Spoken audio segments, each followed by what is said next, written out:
Kaway-kaway sa mga mahilig dyan sa cheesy nachos dahil for today's video, yan ang ating recipe.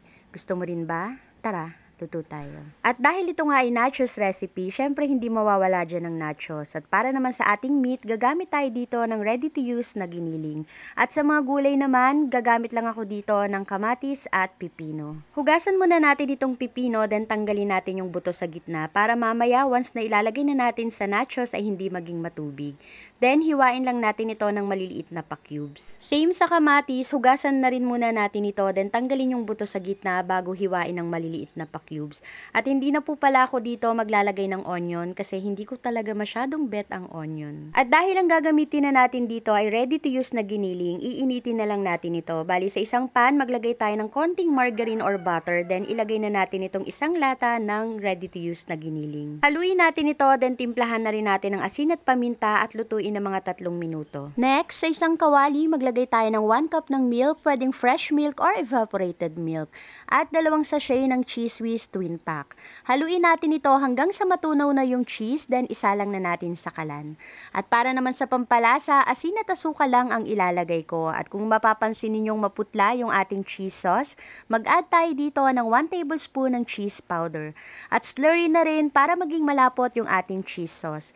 Hintayin lang natin itong kumulo, then ahunin na natin sa kalan. At dahil kumpleto na nga lahat ng mga ingredients na ating mga kakailanganin, oras na para sa pag-assemble. Bali dito sa isang napakaganda kong glass serving plate, at baka bet nyo po pala ito, ilalagay ko na lang yung link sa comment section kung saan ko ito binili. Unahin na nating maglagay dito ng mga nachos, at bago tayo maglagay ng mga toppings, maglagay muna tayo ng cheese sauce na ginawa rin natin kanina. Next, yung pipino, tomato at yung ating giniling. After natin mailagay lahat ng mga toppings, mag-a-add ulit tayo dito ng cheese sauce. At para mas lalong maging cheesy itong ating cheesy nachos, mag-add tayo dito ng grated cheese. And ready to serve na ang ating napakasarap na cheesy nachos. Gusto mo rin ba? Tara, kain tayo.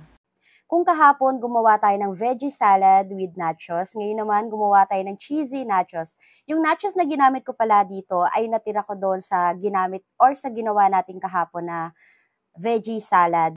At dahil nga may natira ako, at sabi ko nga sa inyo na walang lasa yung nachos na ginamit ko doon, at nag-add ako dito ng Mr. Chips para kahit papano may ibang twist yung ating nachos. Ang sarap ng cheese na ginawa ko dito. Try nyo po yung recipe rin. Sobrang dali lang. Pag bibili pala kayo ng ganitong nachos, naalala ko lang, before, lumabas kami ng husband ko, then bumili kami ng nachos na ganito nga. Ang mahal, tapos konti lang. So, mas makakatipid kayo kung gagawa kayo nito sa bahay. So, kung mahilig din po kayo sa ganitong klaseng pagkain, try nyo rin po itong recipe ko. Madali lang gawin at hindi tayo gagastos ng mahal. At tingnan nyo naman, sobrang dami kong nagawa.